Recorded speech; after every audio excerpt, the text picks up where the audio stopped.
Children in cancer is a unique challenge because children are diagnosed usually at a developmental stage where they really rely on their parents to advocate for them, to get them the best care that they need. And this really embodies what pediatrics is about, because we in pediatrics approach the care of a child in a holistic way and include the whole family as team members in deciding the best therapy and how to care for the child. We have made an incredible difference in terms of being able to rid children of their cancer, curing them, often with difficult therapy, but at the end there will be a light at the tunnel for the overwhelming majority of children, and this figure is rising every year when you look at trends over the last couple of decades. So it's a very optimistic outlook for children. So most children that are diagnosed with a cancer condition, I expect to live well into adulthood, and I'm thinking about things like the risk of heart disease because of the therapy I give, and what their fertility is, and how will their emotional outlook be, so that they can look back at this experience in the most positive way, in a way that can help them grow. And now that we have such high cure rates, we really have the luxury of studying large numbers of young adults who were treated for childhood cancer.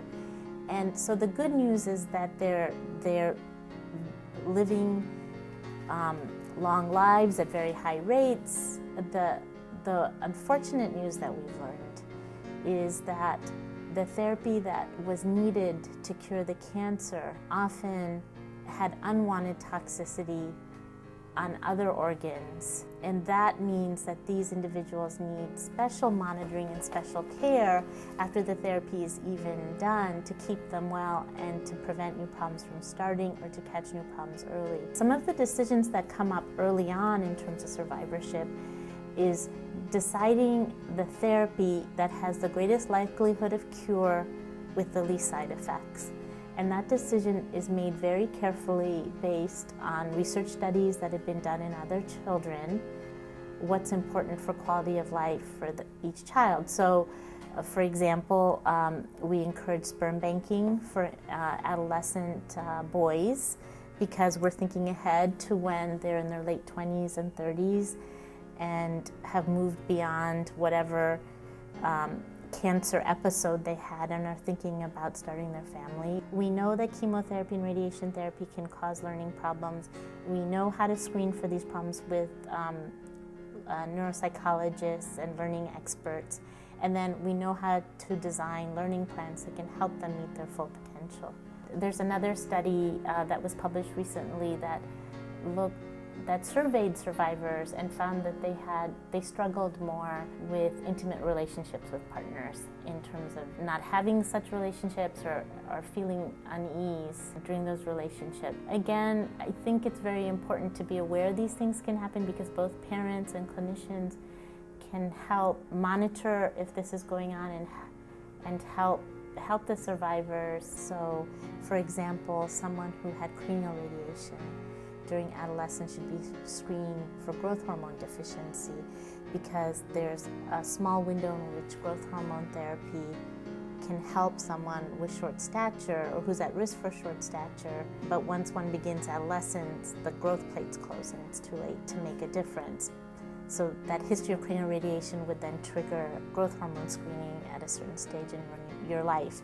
Another example would be certain kinds of chemotherapy can affect the testes and the ovaries, so it's more difficult to have children later in life.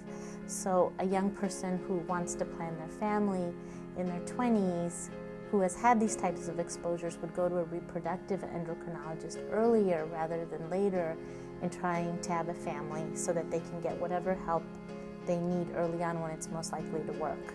So in planning survivorship care, the first and most important step is to have your treating oncologist make a treatment summary. This, even for the most complicated patient, this usually can be done in one page, in which the cancer diagnosis, the different chemotherapy agents and doses, and the radiation therapy is all just described in a list on one page.